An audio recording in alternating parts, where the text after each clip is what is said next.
Good morning ને જય માતાજી। સવારમાં તો જાગીને આપણે લઈ લીધી ગાડીની ચાવી ને પછી તો આપણે માતાજીના કરી લીધા દર્શન।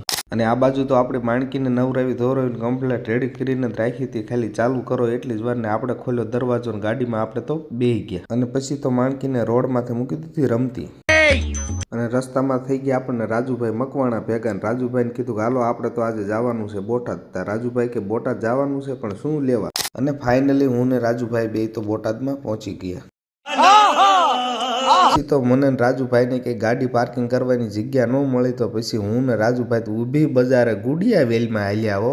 અને અમે રાજુભાઈ તો તરત પહોંચી ગયા માહિર ફેશન પોઈન્ટમાં। અને અહીંયા તો અમને મનગમતા કપડાં મળી ગયા હો। અને કેવા કપડાં કે તમને ક્યાંય તમે જોયા ન હોય એવા કપડાં મળી ગયા। તો ફાઇનલી મિત્રો અમે અત્યારે આવી ગયા છીએ બોટાદમાં। અને બોટાદની અંદરમાં માહિર ફેશનમાં અહીંયા અમારે એવા હરેશભાઈ લીંબડિયા અને અહીંયા એવા કપડા રાખે છે કે આખા બોટાદમાં તમને ક્યાંય ન મળે એવા।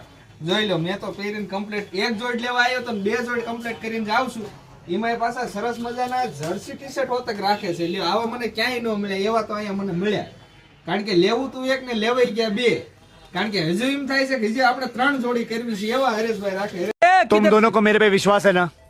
मेरे को भगवान पे विश्वास है। અને પછી તો હું ને રાજુભાઈ ભાઈ આવી ગયા પંચવટીમાં ઢોસા ખાવા। કીધું કપડાં તો પછી ખરીદશું, પેલા ઢોસા ખાવા ભૂખ લાગી છે, ભૂખ્યા કાંઈ પૂછતું નથી। રાજુભાઈ કે મને વિડીયોમાં પછી લીજો, પેલા મારે ઢોસા ખાવા।